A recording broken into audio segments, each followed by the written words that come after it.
रेणुका की शादी कुछ ही दिनों पहले शास्त्री नगर में हुई थी।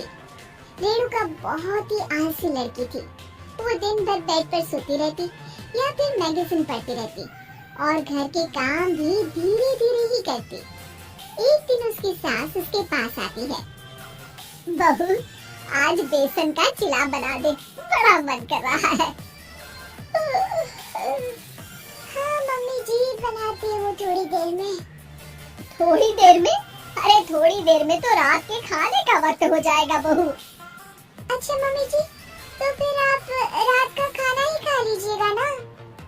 हे भगवान, कैसी आलसी बहू मिली है मुझे, हर काम को बस टालती ही रहती है। रेणुका दिन भर बस आलसपना ही करती रहती। एक बार रात के खाने पर सब बैठे हैं तो रेणुका का पति कहता है, अरे ये क्या, आज फिर से करेला? रेणुका, हफ्ते में तीसरी बार ऐसा हुआ है कि करेला बन रहा है। कुछ भी बना लिया करो। अरे इतनी सारी सब्जी मिलती है मार्केट में। हाँ, पर अब कौन मार्केट जाए और सब्जी लेकर आए, इसलिए जो था घर पर वही बना दिया।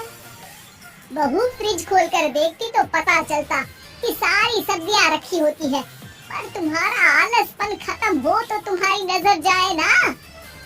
विशाल कमरे में आकर रेणुका से पूछता है, रेणुका, मैंने कहा था तुमसे कि मेरे लिए रुमाल ले आना।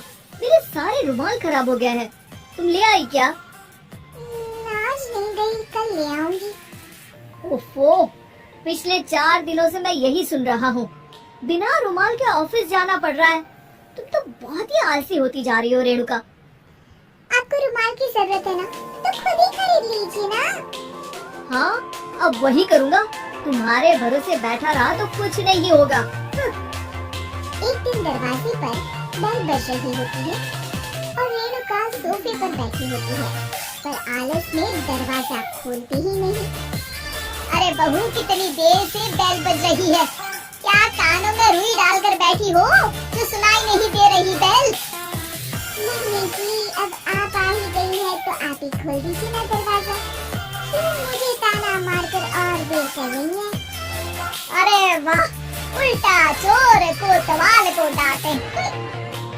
सास दरवाजा खोलती है तो उसकी पड़ोसन दरवाजे पर खड़ी होती है। दरवाजा खोलने में इतनी देर क्यों हो गई? सब सो गए थे क्या? और ये भी कोई वक्त है क्या सोने का? हाँ? अरे नहीं नहीं, ऐसी कोई बात नहीं है। आइए आइए, आप लोग अंदर आइए। इन सबको भी अभी आना था। अब मम्मी जी लगा देंगी मेरी ड्यूटी किचन में। बहू, पकोड़े तल दे। बहू, चाय बना दे। अरे बहू, सो गई क्या? कब से आवाज दे रही हूँ। जा, चाय बना कर लिया। हाँ मम्मी जी, अभी जाती हूँ थोड़ी देर में। सास रेणुका को हाथ दिखाती है। मतलब थोड़ी ही देर लगेगी चाय बनाने में, अभी ले आती हूँ, बस झटपट। रेणुका रसोई में जाती है और इसी आलसीपन में वो चीनी की जगह नमक डाल देती है। जैसे ही सब चाय का घूंट भरते हैं, चाय फूंक देते हैं। थू थू थू, ये कैसी चाय बनाई है तूने रेणुका? इसमें तो सारा नमक भरा है।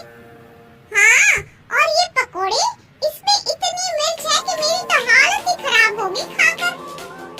और रेणु जी, आपकी खातिरदारी में पहले तो कभी कोई कमी नहीं रहती थी, पर जब से आपकी ये बहू आई है ना, मामला कुछ गड़बड़ा सा गया है। हाँ हाँ, जहाँ आप इतनी एक्टिव हैं, वहीं आपकी बहू एकदम आलसी, एकदम राम मिलाई जोड़ी लगती है।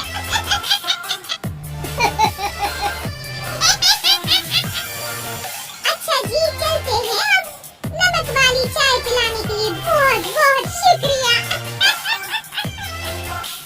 सब वहाँ से चले जाते हैं। अरे तूने तो मेरी नाक ही कटा दी बहू। वे लोग क्या सोच रहे होंगे मेरे बारे में? मम्मी जी, मैंने तो शक्कर ही डाली थी, पता नहीं नमक कैसे